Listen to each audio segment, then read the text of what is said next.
اعوذ باللہ من الشیطان الرجیم بسم اللہ الرحمن الرحیم الحمد للہ والصلاة والسلام علی رسول اللہ وآل رسول اللہ واللعنۃ الدائمہ علی اعدائہم اعداء اللہ اما بعد فقد قال اللہ تبارک وتعالی فی کتابہ المجید افمن شرح اللہ صدرہ للاسلام فہو علی نور من ربہ فویل للقاسیۃ قلوبہم من ذکر اللہ۔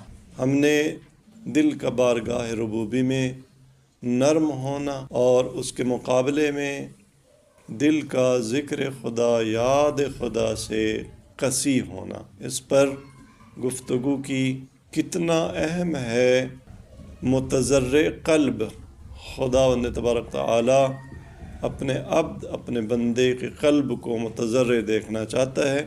خداوند تبارک تعالی انبیاء کی قوموں کو سختیوں میں ڈالتا ہے، بدنی سختیاں، مالی سختیاں، انواع و اقسام کی سختیاں، تاکہ انسان ان سختیوں سے نجات پانے کے لیے صحیح خدا کو یاد کرے۔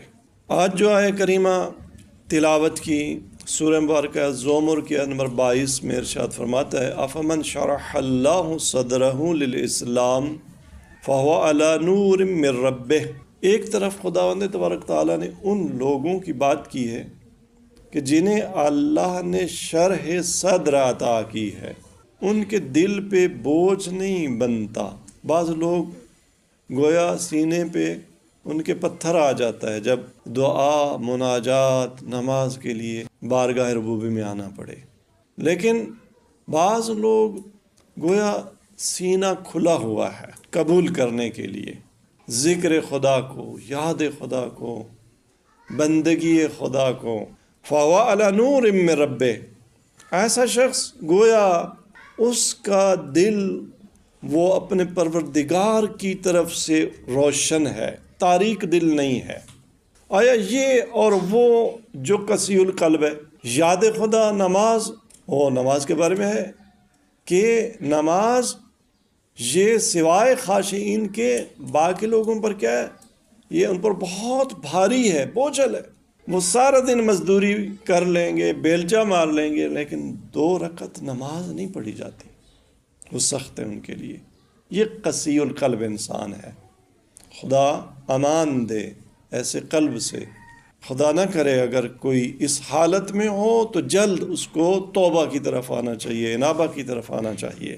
اور پھر وہ جو قسی القلب ہیں فویل للقاسیۃ قلوبہم، یا خداوند تبارک تعالیٰ نے شرح صدر اس کو مقابلے میں رکھا ہے کس کے؟ قساوت قلبی کے۔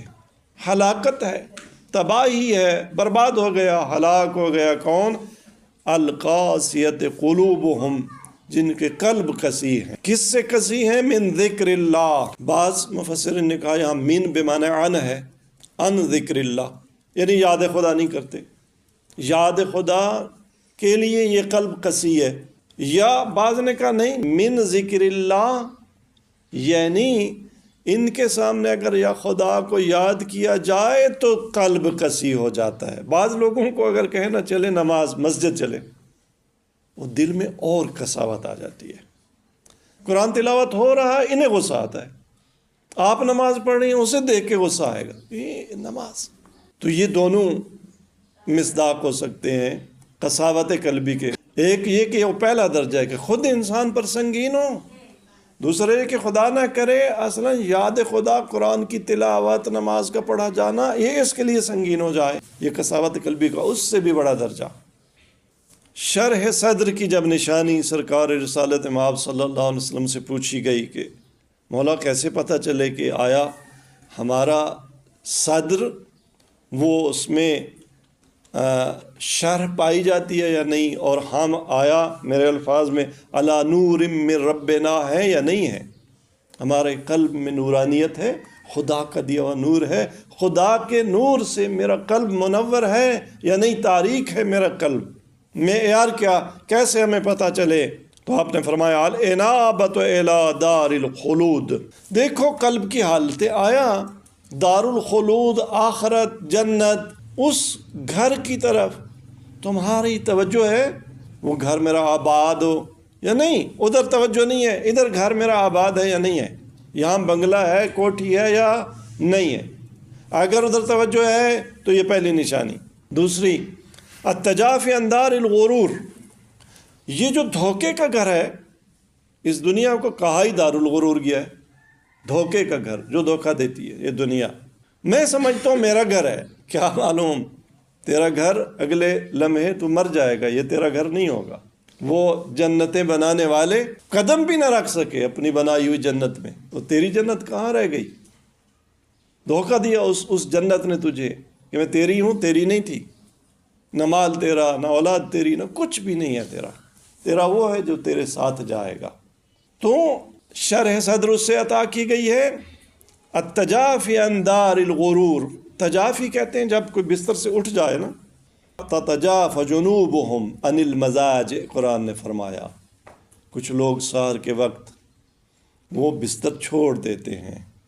تو جو اس دنیا کو چھوڑے، اب چھوڑے کا مطلب یہ نہیں ہے ترک دنیا کا معنی ایک منفی لیا جاتا ہے، نہیں. جو واجبات الہی ہیں بالآخر یہ دنیا، اس دن بھی عرض کیا تھا مولا امیر کا فرمان ہے، یہ دنیا یہ متجر اولیاء ہے، خدا کے اولیاء کی تجارت گاہ، ان کا بازار ہے.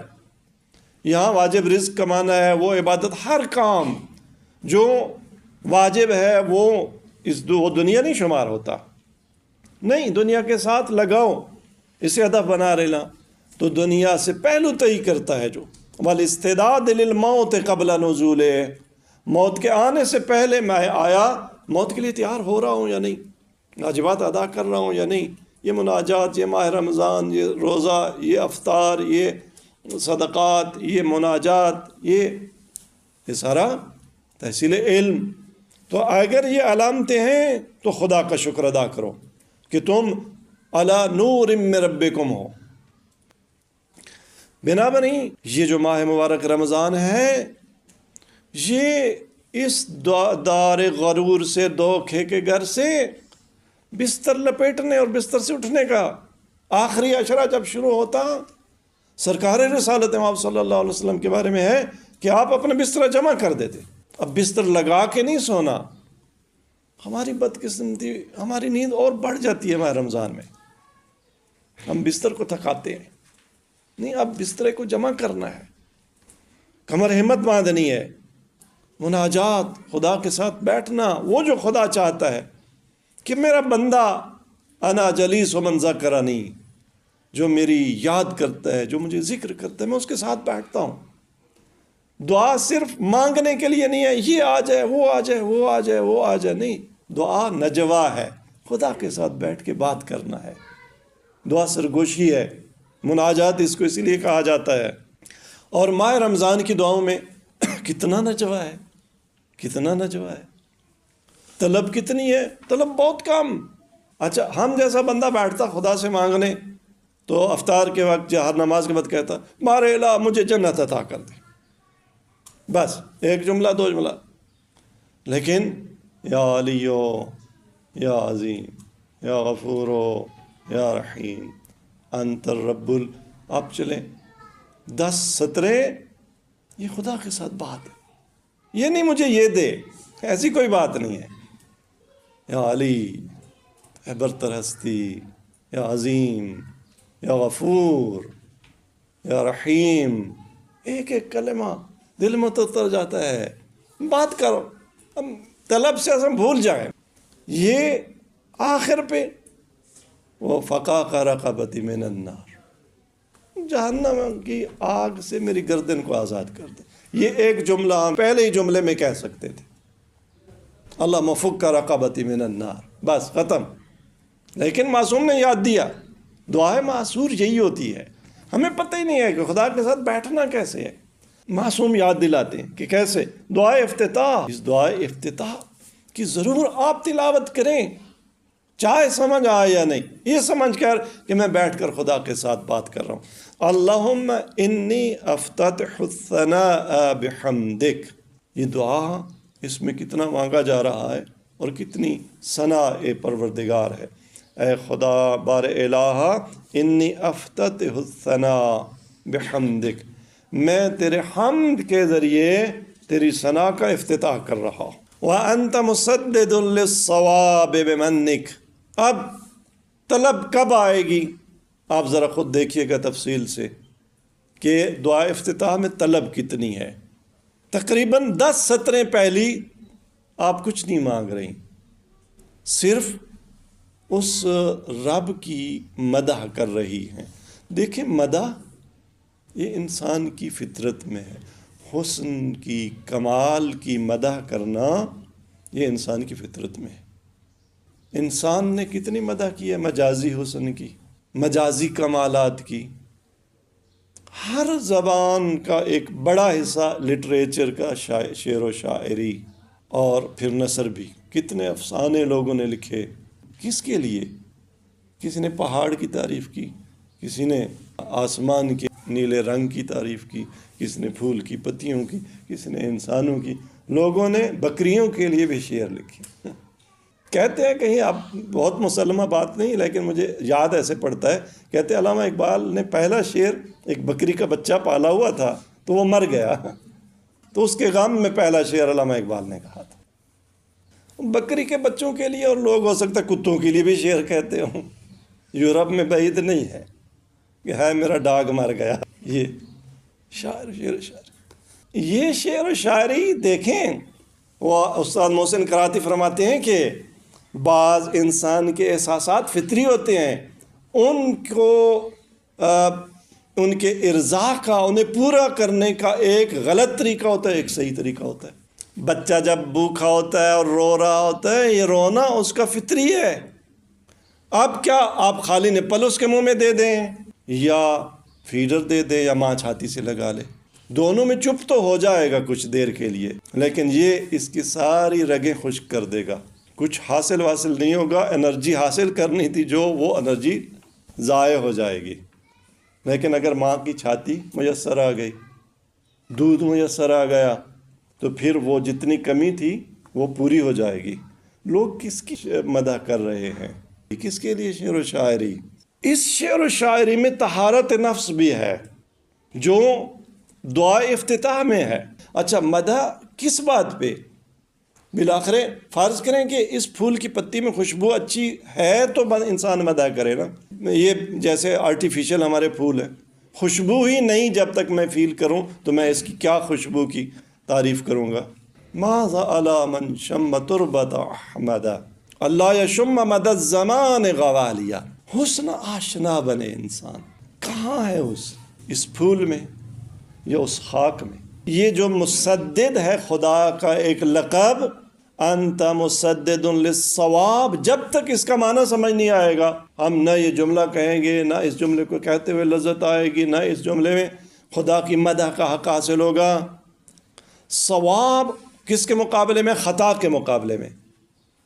خداوند تبارک و تعالی مسدد للصواب ہے، مسدد ہے۔ کیا مطلب؟ مطلب یہ ہے کہ انسان کے دل میں نیکی اور برائی، وہ کہتے ہیں نا کہ ان بلٹ ہے، بائی ڈیفالٹ ہے، چاہے انسان کافر ہو، چاہے انسان مسلمانوں کے گھر میں پیدا ہو، کہیں بھی پیدا ہو، یہ دل بتاتا ہے نیکی کیا ہے، یہ عقل بتاتی ہے نیکی کیا ہے۔ خداوند تبارک تعالیٰ نے انسان کو خلق کیا، نیکی بتا دی، برائی بتا دی، فَأَلْهَمَهَا فُجُورَهَا وَتَقْوَاهَا، وہ الہام ہے ہر انسان کے پاس۔ لیکن خدا نے پھر بھی، خدا اسی الہام پہ مواخذہ کر سکتا ہے، کوئی نبی نہ بھیجتا، کوئی کتاب نہ بھیجتا، کوئی دعا نہ ہوتی، پھر بھی انسان کی عقل، انسان کی سلیم فطرت کہتی ہے میں اپنے رب کو پہچانوں، اس کے ساتھ بیٹھوں، اس کے ساتھ بات کروں۔ لیکن اتنی بڑی مفاتیح ہمارے گھر میں آ گئی، ترجمے کے ساتھ آ گئی یہ دعائیں۔ خدا نے ایسا اہتمام کیا، قرآن آپ کے پاس آ گیا، آؤ تلاوت کرو، بات کرو اپنے رب کے ساتھ۔ چہاردہ معصومین کی دعائیں اور مناجات، وَأَنْتَ مُسَدِّدٌ لِلصَّوَابِ بِمَنِّكَ، یہ بھی احسان ہے تیرا، نہ بھیجتا تب بھی حجت تمام تھی، تو حجت ہم سب کے لیے تمام ہے۔ یہ مفاتیح الجنان ہے، یہ وظائف الابرار ہے، یہ دعائیں ہیں۔ بیٹھو ماہ رمضان میں، کھولو ان دعاؤں کو، 24 گھنٹے میں کم از کم 1 گھنٹہ تو اپنے رب کے ساتھ بات کرو۔ وہ بات نہیں جو قرآن کی صورت میں، وہ خدا کی بات ہے جو ہماری لسان سے جاری ہوتی ہے، اسے تلاوت کہتے ہیں، وہ اپنی جگہ، وہ بھی ضروری ہے، اس پہ بعد میں بات ہوگی۔ لیکن 1 گھنٹہ نہیں ملتا، آدھا گھنٹہ، 20 منٹ، 24 گھنٹے میں سے 24 منٹ میں بیٹھ جاؤں، ساری دعا افتتاح نہیں، آج 24 منٹ میں جتنی تلاوت ہو سکتی ہے اس میں خدا کی حمد کروں، اگلا حصہ کل کے 24 منٹ میں۔ تو یہ فرصت چلی نہ جائے، یہ زبان رک نہ جائے کہ پھر ہم افسوس کریں کہ کاش میری زبان بند ہو گئی۔ میں نے بہت سارے لوگوں سے باتیں کی، بہت سارے لوگوں کی مدح سرائی کی، کتنے شعر پڑھے، کتنے شعر سنے، لیکن میں نے اپنے رب کی مدح سرائی نہ کی۔ یا کریم اللہ اس ماہ مبارک رمضان کے صدقے میں ہمیں اپنی مناجات کی لذت بھی عطا کر اور اس کی توفیق عطا فرما۔ السلام علیکم ورحمۃ اللہ وبرکاتہ۔